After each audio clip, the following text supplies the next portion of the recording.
Hey, hey, hey. Welcome to Conversations with Robbin. Conversations that empower, inspire, and enlighten. Every week, we have different guests on our show where we understand how did they become the person that they are today.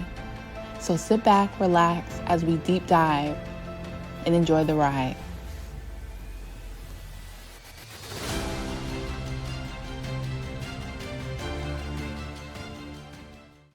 Today on Conversations with Robbin, I have Ann. Ann, please remind me your last name. I'm so sorry. Oickle. I know it's a weird one. I have Ann Oickle on Conversations with Robbin today. And Ann, thank you so much for joining me this morning. Thank you for having me. So Ann grew up in a small town with humble parents who have never had much and only an eighth grade education. Encouraged to do better, she went to community college, took her first year accounting, and hated it. Got her first job in the industrial field, where she has spent most of her career, other than a few years in real estate and financial services.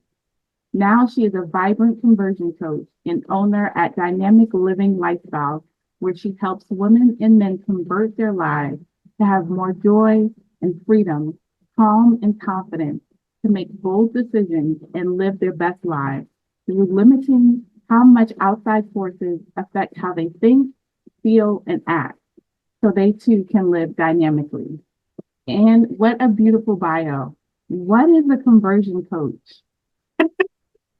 I get asked that a lot. So basically, you're converting. Like a lot of people use the word transform, and I find it's really heavily overused. So I literally was sitting there one day and I was like, how can I stand out? How can I be different? And literally the word conversion just popped in. So I changed my title to conversion coach, but it's you're converting from where you are to where you want to be. So there's a shift and a change that happens. So there's a conversion, transformation, change, whatever you want to call it. So I went with conversion. I love that. I love how you put your own title to it too. Yeah. But it Yeah. all Well, means, it's a change. It's choosing to want more and be better. yeah. How did you get into that field? Like what was it that made you want to become a conversion coach?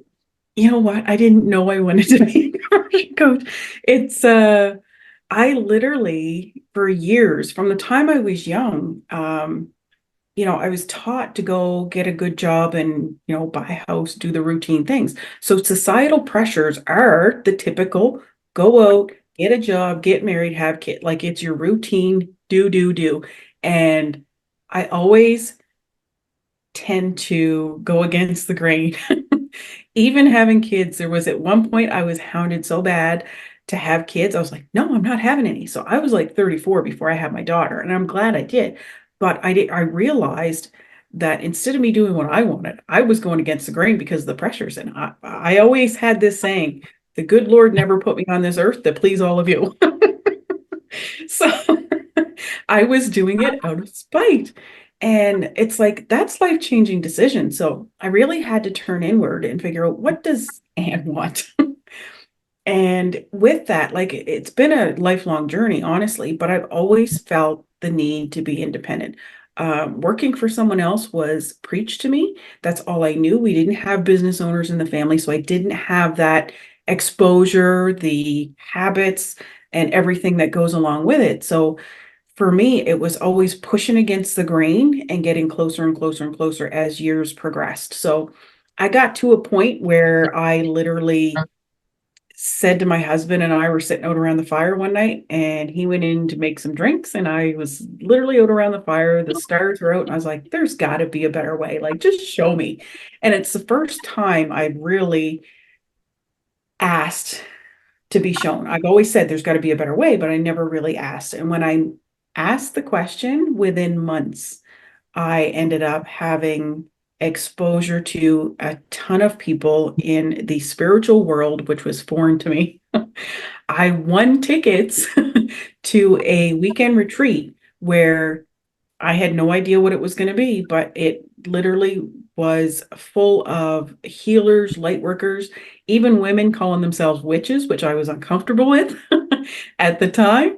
But learning, being open and learning all this stuff, it amazed me. And my husband and I used to have the conversations about mediums, for example. And we would sit and say, yeah, is that really a thing? And that weekend, nobody knew me at that retreat, but the lady that was hosting it.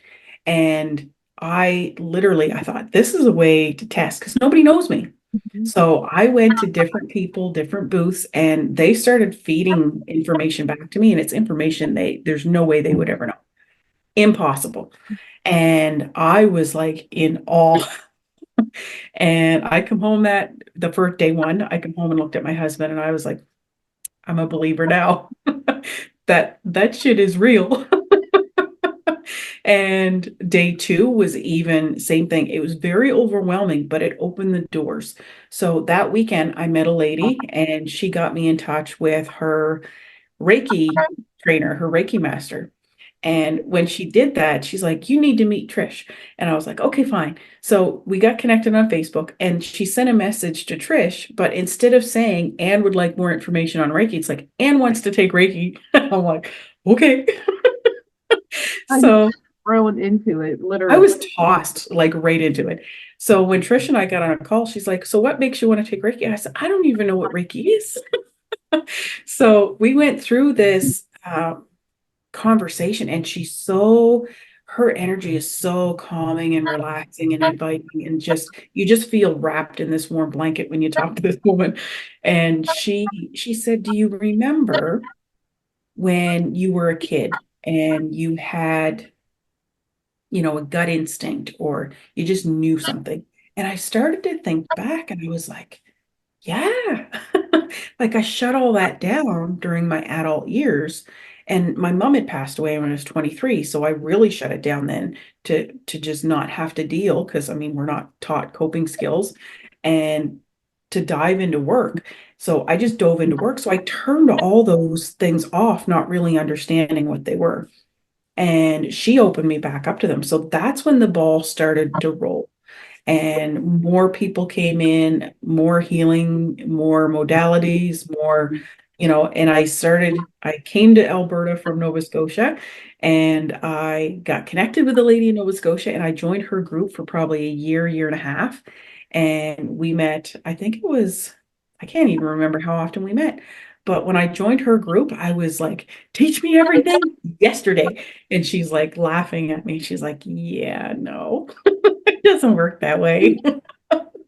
So that was the beginning of my journey, and it all came about from that. And it was with that group we dove into the gene keys for a series of time. That when I read my first gene key, that's when my business name came to light. And when I went to go register it, it turned into Dynamic Living Lifestyles. And I was like, holy cow. And I didn't even know what it would be then. I didn't know anything about it. And it just evolved from there. So I ended up hiring a coach to help me design a program, and things are still evolving today. Oh, that's awesome. Well, a couple of things.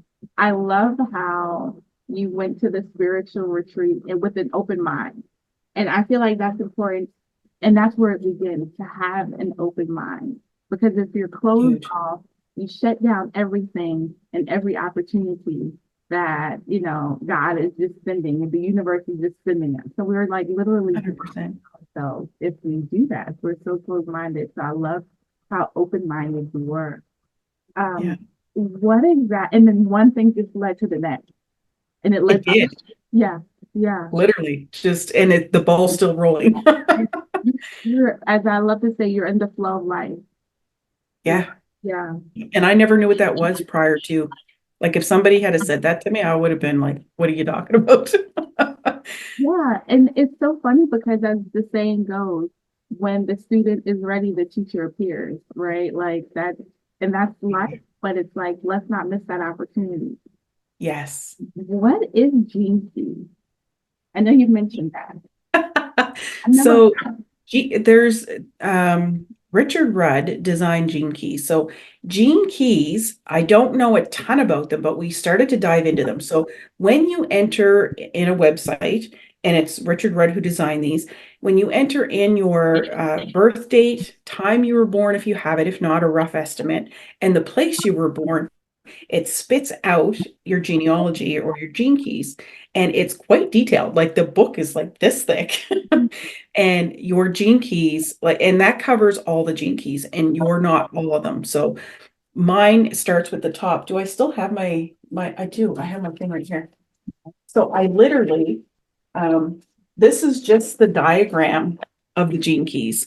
So my top one is like 9.2. So the decimals mean things, but when you read the ninth gene key, that's the top gene key. And it's basically a personality profile almost, and it helps you understand why things are the way they are in your life, why you are the way you are, how you perceive things. So the ninth gene key told me that I would just walk in circles. Instead of picking a designated path, I would just keep, and I was like, that just explains the last, at that time, 40 some odd years of my life. And I was in absolute awe just reading the first gene key. So through the group, we started to dive into more of the meaning of the gene keys. And I would love to take a gene key course, to be honest with you. But it also ties into human design, which is another program by someone else. But when you look at those, you got to enter the same information. They're very similar. I find the human design a little bit more difficult to follow and understand, where the gene keys are a little bit more my style.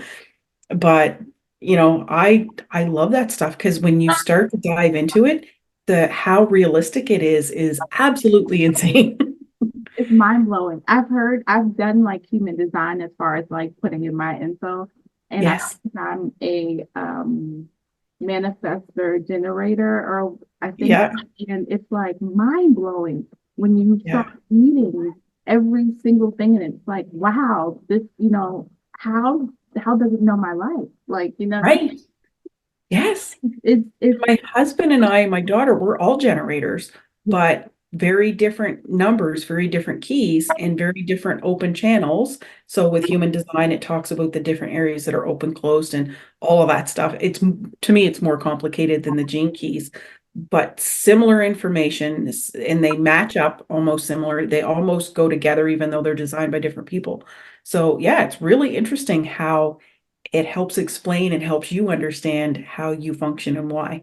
yeah, Because without that, it was like I was running in that circle. right. It's like you kind of lost. Yeah, Yeah. And to have a document that's in writing validate that, oh my God. this is it. Insane. Right. Yeah, the accuracy was insane. Yeah. Um, Before changing your career path, have you always felt a calling to help others? You know what? I did. And I've been in that mode since I was small. So back up in my history a little bit further. When I was born, so my mom was married to her first husband, had three boys. Two of those boys were ill. And so when I was born, one of them was very sick. The other one looked healthy, but was sick. But Mike would actually physically be sick. Like he would throw up. He would, have health, like exterior health issues that you could see. So from a young child, I played nurse. When if he was sick or coughing, I was bringing him his stuff. I was holding the bowl. I was like, if they had a physio machine to help loosen the stuff in their lungs, so it was like a machine that patted on their back, I would run the machine over their back. Like I was always the one there catering. So when I was really young, I wanted to be a nurse, but after they passed and I got away from all that stuff, I developed a weak stomach. So nursing was out the window. So ever since you were young, yeah. It started at a very young age. Yeah. Wow, yeah. I'm sorry to hear about their passing. Yeah, Yeah. No, I was young when they passed. And you know what? You reflect back on that and you look at things that happened. Like that's part of my journey. That's part of my story. And I believe like going through everything we've gone through, like my mom passed when I was 23. They passed when I was 5 and 8. And, I believe they're still here with me. They're watching, guiding, mentoring. yeah. I'm this. I have that same kind of mindset as you, Ann, too, where they become our ancestors, and our ancestors guide us throughout this part of life, the physical realm of life. And Yeah. it's Yeah. when you have Yeah. that connection with that spirit. Uh, Yeah. so thank you for sharing that. At what point did you say enough is enough? and I need to follow my dreams when you were in the industrial field and the financial field? Like You when, know, you know what? Again, it was a slow transition. I constantly working on myself got me to a point where I wasn't letting the exterior affect my internal, because that, again, that's not something we were taught. So it was a lot for me because I was highly triggered. I'm highly emotional, not in the sense that I'll break down and cry quickly, but if things are happening around me and I'm triggered, I claws come out, I go. So I have this explosive personality that I was so well known for. And for me, it's getting control of that explosive personality. And that's what I'm teaching people now is, some people are explosive, like myself. Others are like my daughter, for example, who internalize. They don't explode, they internalize, they back away, they freeze, where I'm a fighter. So everybody has their different reactions. So being able to gain control of that, because for the longest time, I never believed that I could control the way I thought, felt, or acted. And going through this journey and starting to learn what I was learning, I come to realize, and it took a lot of hammering it into me, those are the only three things I can control in this life. I cannot control anything beyond that. I can't control you, the technology, I can't control anything beyond that realm. So while I was still working in the industrial field, there was a lot of things at work that were triggering. It was high stress, high volume, like it was crazy busy. And I would be highly triggered by all this stuff. So it got to a point where I was like, no, I'm not going to react to this. And now I'm to the point where, yes, you still react. You can't not be that locomotive. You're human. It doesn't exist. But at least now, if I react, I can catch myself and course correct. So if I've been rude, ignorant, or explosive with somebody, I can apologize and backtrack and do that course correction. Or I can catch it before I even get there and pull myself in and take a breath and say, okay, I'm not going to explode on this person. What's happening is not their fault. They're the messenger. And back it up where before I would just blow. And my perceptions have opened up. So being able to have and understand that everybody has another perception. And if they're exploding, knowing that they're in that realm that I was in and that there's something more going on, it's not the explosion, it's not just me.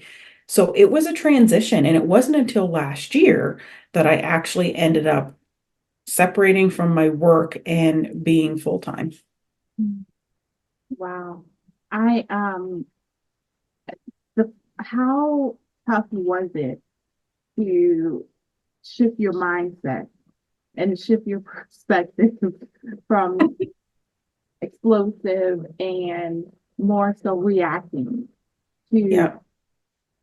being more mindful of your It actions? was a little, yeah, for me, it was a little bit slower of a journey. So it took time.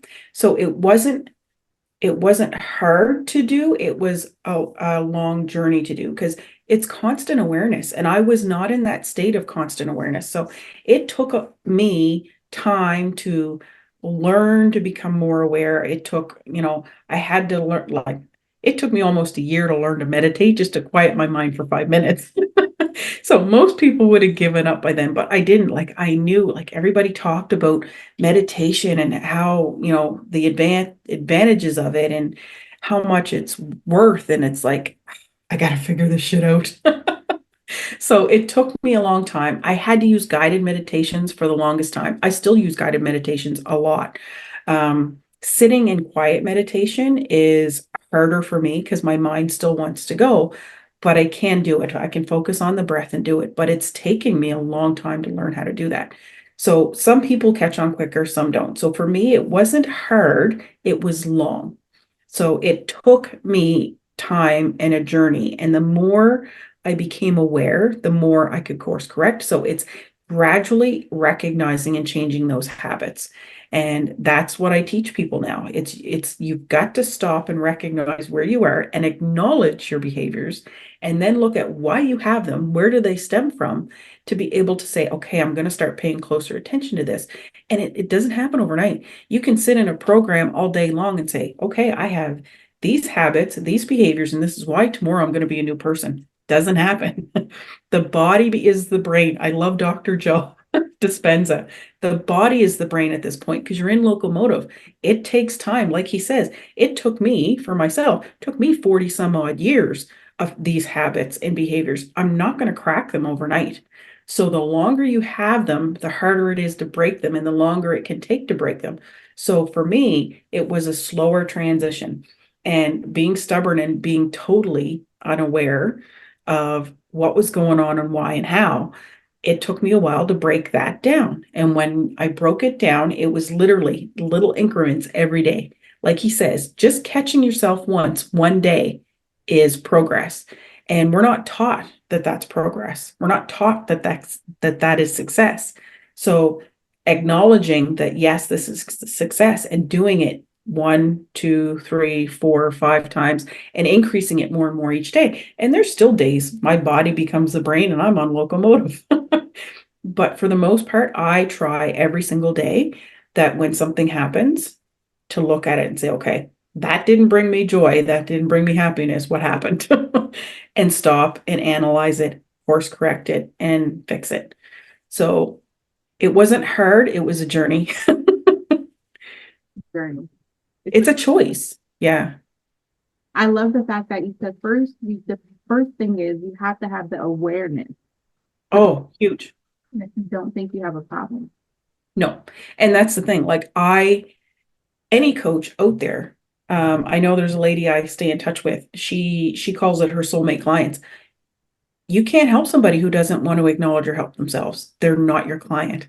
And even as I was learning this stuff, like my daughter has some challenges that she's dealing with.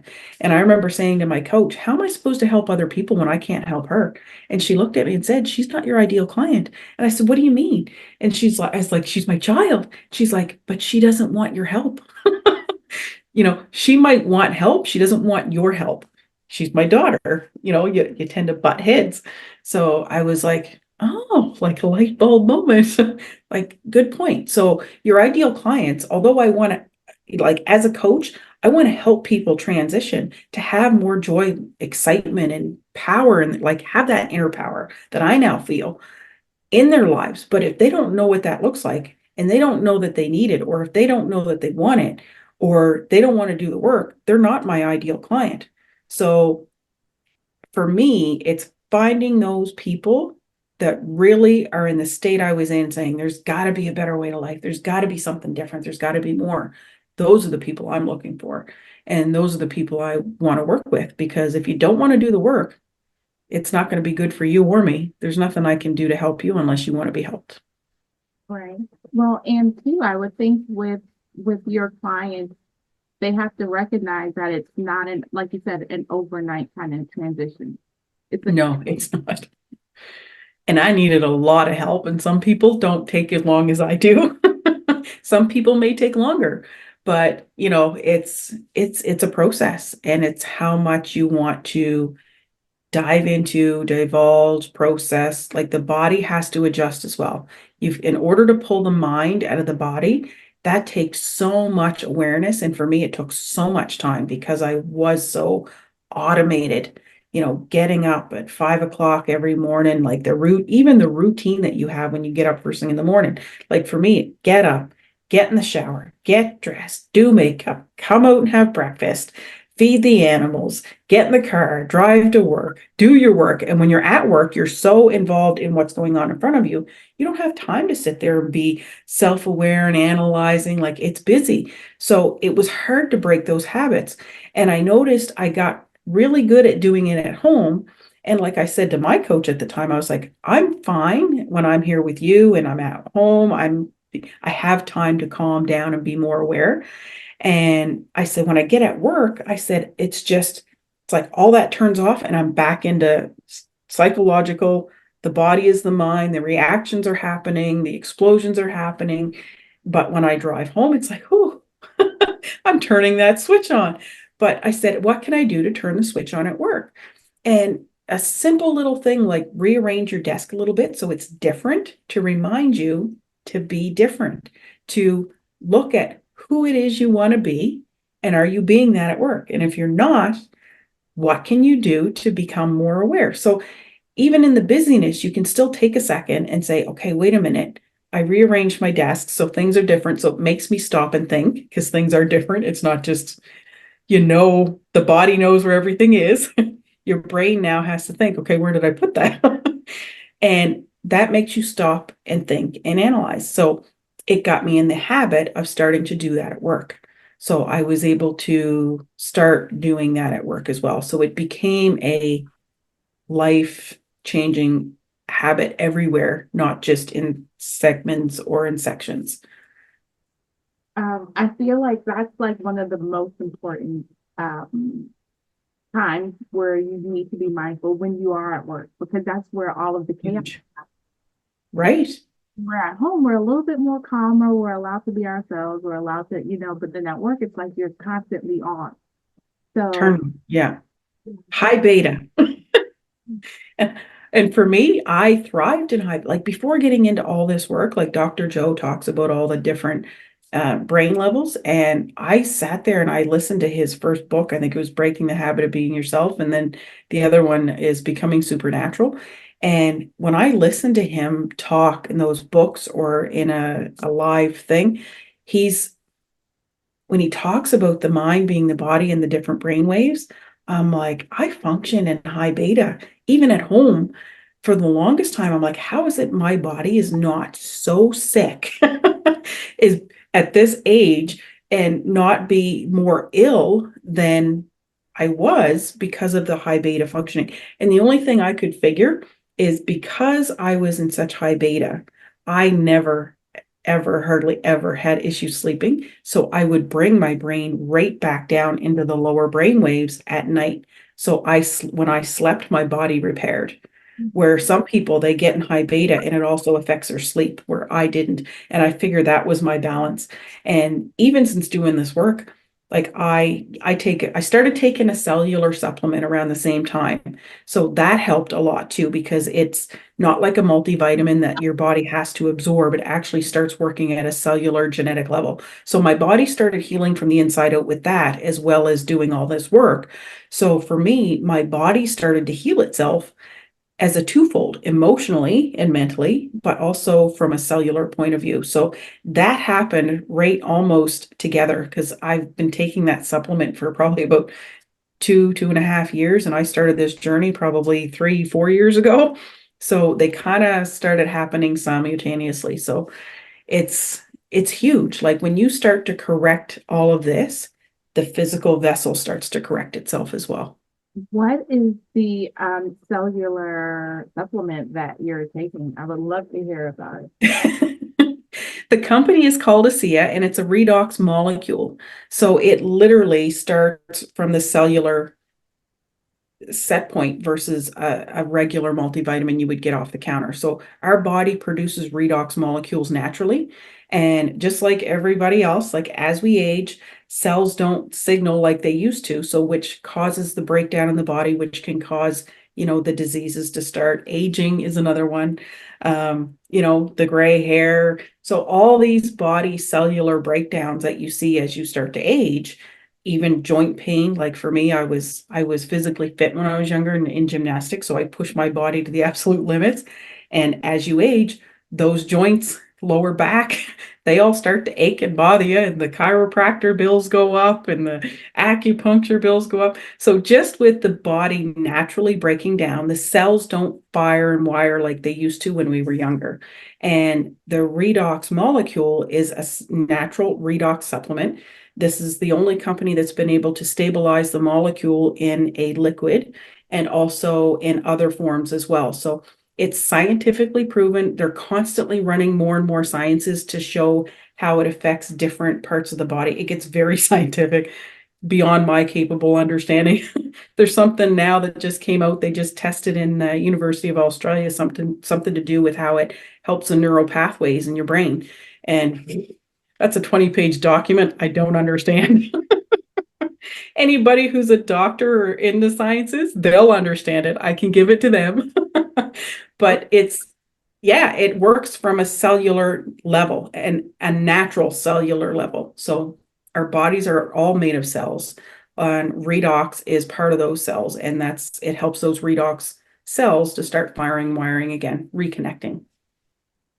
What was the difference, if you can think of any, from before you started taking and changing your perspective to how you are now? Um, oh God, the difference. We don't have enough time. The difference was I was so close-minded and judgmental prior to. So the way I functioned, it was my way or the only way. My way is the highway. It was all of those preconceived notions of this is how it's got to be. I was a right fighter. I grew up in a household. I'm the youngest of all boys. So it took a lot to be heard. So I'm loud and proud.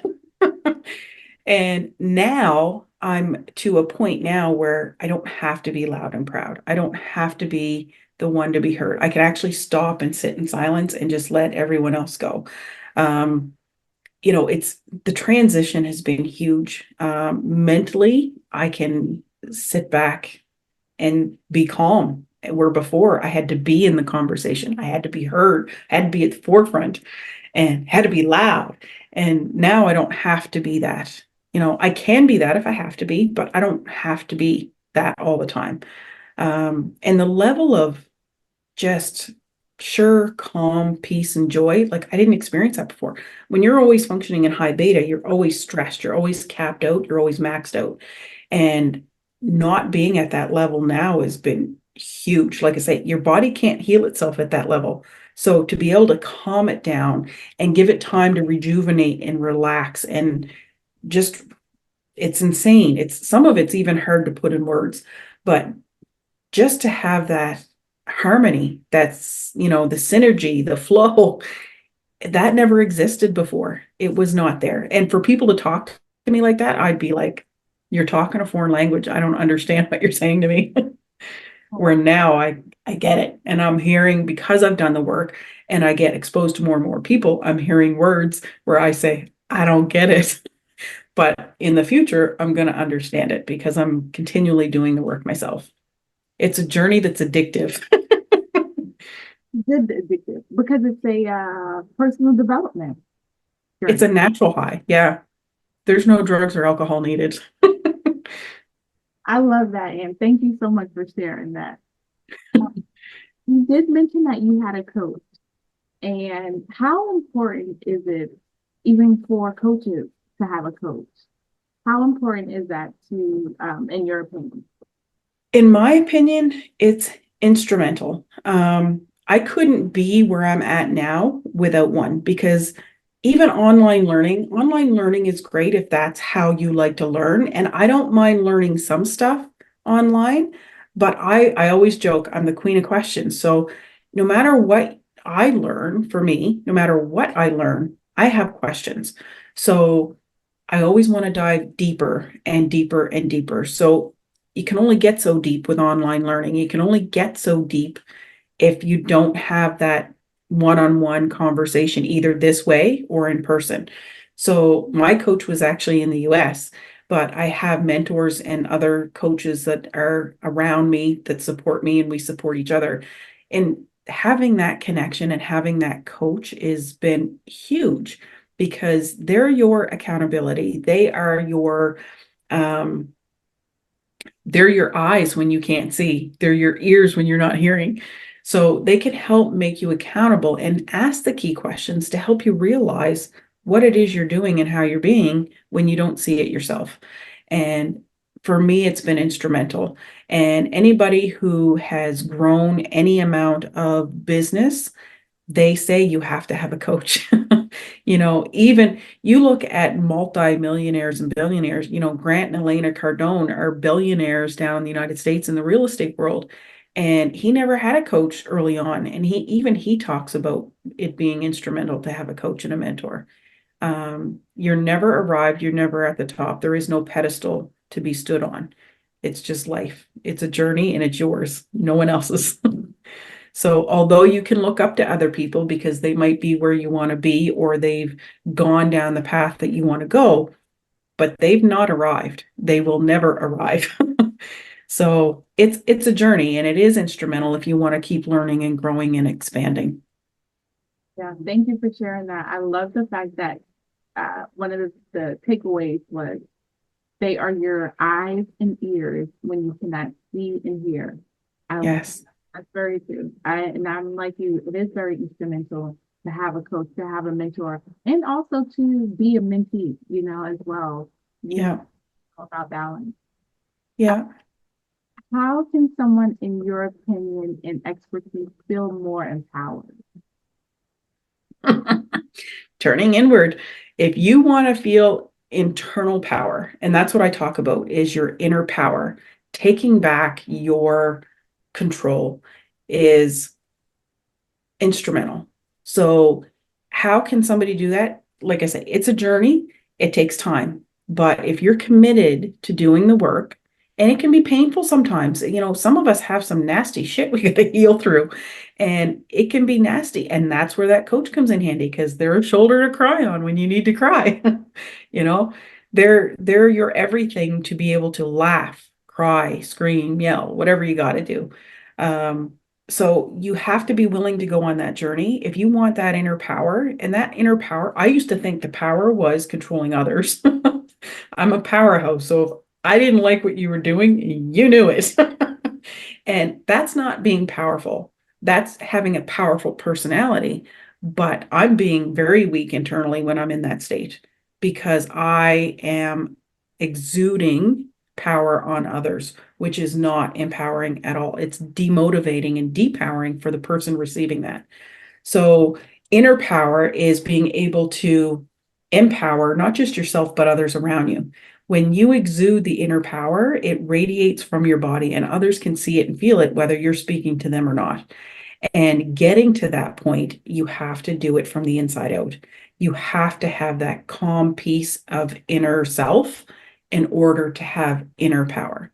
Like I say, to exude the power on others, that's my past issues, that's my internal issues coming out. Not That's not being powerful. True power is the internal space and comfort and peace internally so that you can allow others to have that space to do what they need to in order to heal. If that's screaming and yelling, so be it. If it's crying, holding space so that they can have their moment and not having to constantly talk and be in their ear, but give them what they need to soothe. That that was such a beautiful breakdown. When people are working with you, what can they expect as far as transformation goes? As far if they're following through. Yes. So if they're following through, so I offer like a 6-week group program, which is it's basic. It's getting to understand and recognize what you're doing, and it's giving you micro tools to start working on those. It's the 3-month mentorship or longer where you see true transformation because that allows us to dive deeper. And that's where the accountability and the true transformation comes from because it takes time. Like for me, it took more than 3 months, it took years. So, the mentorship, I started off in 3-month blocks. And if you want to go longer, that's fine too. But the true transformation comes in the commitment. And yes, it costs money. I've spent thousands of dollars. But if people are committed, the transformation is there to be had. And for me, I would do it all over again in a heartbeat. I wouldn't bat an eye. I probably would have done it sooner. So, if I had to give advice to anybody out there, start young, start early. If only I knew this when I was in my 20s. Oh my God, my life would be so much different now. But I had to go on that journey in order to be able to deliver what I have because all those pieces in between were a part of it. But yeah, absolutely.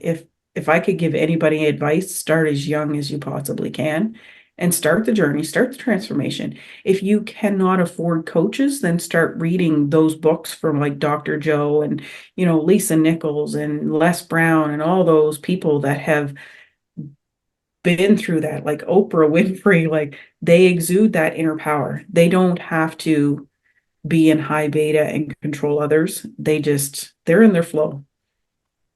Yeah. Oh, thank you. I truly, truly enjoyed this conversation. And before we go, is there anything that you want to express or share, or do you have any last words?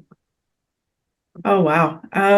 Last words would be if you want to start anywhere, like just literally start with trying to label your triggers. What upsets you? What makes you angry? What frustrates you? What drives the blood pressure up? For me, it was even simple things like driving in traffic. If I seen people weaving in and out of traffic and being dangerous, I would go off. I'd be in my car ranting and raving and cursing. So if you want to start somewhere, start with identifying your triggers. If it's your child, if it's your husband or spouse, what are they saying and doing that's a trigger? Because chances are it's not what they're saying or doing. It's something internal in you that needs to be healed. I'm going to ask you a few questions that I asked all of my guests. How do you define purpose? Purpose, oh my Lord. Purpose for me, honestly, is wow. It's not a thing. So it's not necessarily a career or a job or anything like that. Purpose is something that brings you that joy, peace, happiness, solace, excitement.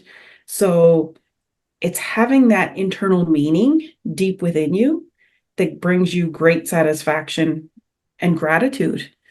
So it could be something as simple as art, drawing, could be animals, it could be nature, it could be anything. It doesn't have to be a job or a career. So purpose is whatever brings that joy and light into your life and gives you that peace, calm, and solace within your day. That you said that it's not a career, it's not what defines you, but it's what you have within you. I love that. Right. Yeah. Spiritual practice.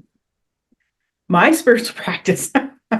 Well, you know what? It's funny because being in this industry and being around so many people, spiritual practice is a very broad meaning. So some people have a lot of rituals. I don't do a lot of ritual stuff. For me, it's being able to meditate and be mindful is my spiritual practice. For me to get grounded, for example, like I have things to smudge my space, my body, my home. So every now and then I'll do smudging. I've got some things around for like sound healing. So I've got like the sound bowl. I've got, my little tuning forks. So stuff like that, I use those tools from time to time to ground. Before I meet with clients, I will generally like open up my Akashic records because my coach was an Akashic records trainer. So I'm learning to open up the Akashic records and let information flow. Out in nature, like I have a beautiful 3-acre property here, and my husband has magical hands and he's turned it into an absolute beautiful oasis. So getting outside and grounding and just being quiet in nature. We've had rabbits, moose, coyotes. I could spare the coyotes, but but even having the moose here, like when we first moved here, I come from a background of my family hunts, but I've always been warned moose are such big animals that they will charge and they will when they're threatened. But I've learned to respect them in a different way here. Their energy on this property is insane. It's huge. So being able to have nature around, having the property, like I've got hammocks throughout the property in the summertime. We've got a gazebo. It's surrounded with trees, and my husband's cleaned the property up so it's nice and groomed, and you can get through the woods in some areas. We've got a pathway going through the woods. So that's my grounding. That's my ritual, my spirituality. You literally have an oasis outside of your front door and backyard. Literally. Yes. Front and back. And I can imagine, I've never seen a moose in person, but they look like they're huge animals. They are huge. I swear to God, one of them, I'm only 5 feet tall, and I swear to God, if I were to walk up on one, I could probably walk underneath its belly. They're massive. They're massive animals, and they come right up to the house sometimes. Like we've been inside and looking out the window, and they're like right there. What or who inspires you the most? Oh wow, who inspires me the most? People like Dr. Joe Dispenza, Lisa Nichols, Les Brown, Oprah Winfrey. People like yourself, they're out doing this type of work. I'm as a coach, I've learned to really respect the people around me, and they all inspire me in different ways. So, my child inspires me, my husband inspires me, my clients inspire me. There's so many people and things out there that I now find inspiring. And it's not always a who, but a what as well. So, like I say, being on this property has been instrumental. But in the way of people, my coaches, my mentors, like I say, it's been, I've had a lot of influence. I love that. What would you tell your 25-year-old self? Oh, yeah. 25-year-old self, start sooner. Learn from those people earlier. Like, Bob Proctor, who recently passed away, I think it was last year or the year before. He's got so much stuff out there, like Dr. Joe Dispenza, like there's so many people, but ask the universe to provide you with people that will help you learn and grow, and they will show up. I was so closed off to that in my younger years because I was programmed to go get a job, do this, do that. So it was very systematic for me, and control became my addiction. Like some people have addictions in like drugs and alcohol or some form of substance abuse.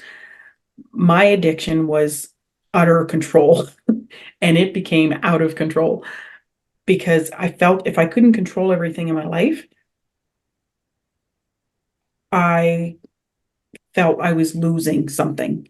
And I've completely transformed to the total opposite end of the spectrum now of not having control and being open to the unknown, which if you would have asked me that when I was 25 years old, I would have laughed and said, hell no.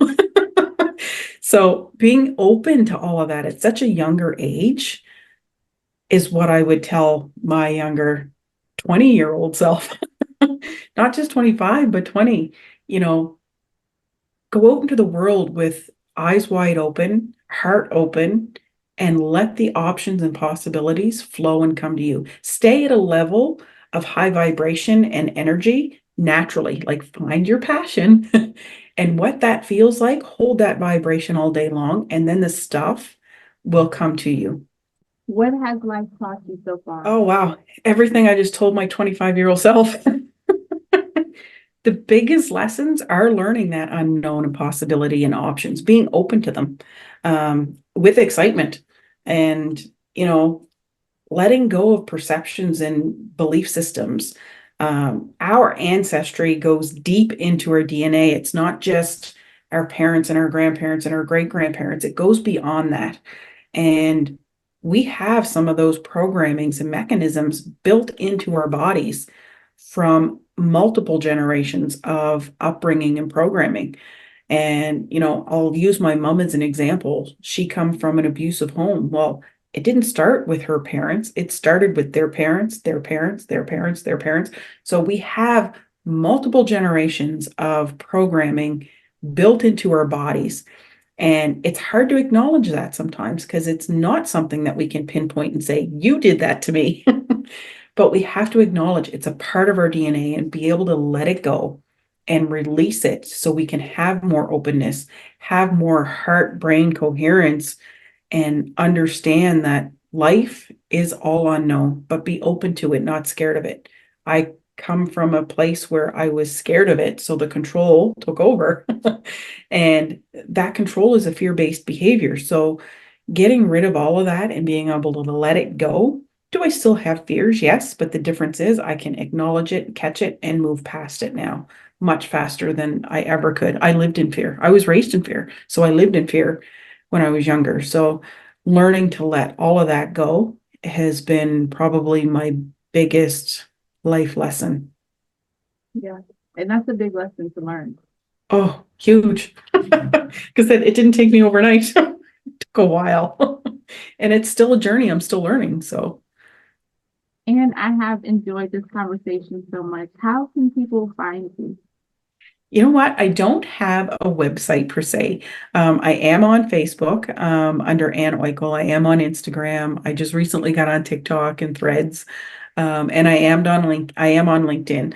LinkedIn is probably my married name, which is Butler Oickle. And so, yeah, I can be connected and I can share that information with you and we can share it in the comments as well. But yeah, for sure. I would love to get connected with people, whether it's, promoting the cellular supplement or looking for a mentor or a coach. I would love to help you in any way possible. Maybe it's both. Yeah. Thank you so much, Anne. And I'll go ahead and put those in the show notes as well. Excellent. Thank you so much. I greatly appreciate your time. Same here, and I enjoyed this conversation. Thank you for listening to another episode of Conversations with Robbin. If you've enjoyed this episode, please do not forget to subscribe and like. Remember, every week we have new guests on our shows. Conversations that empower, inspire, and enlighten.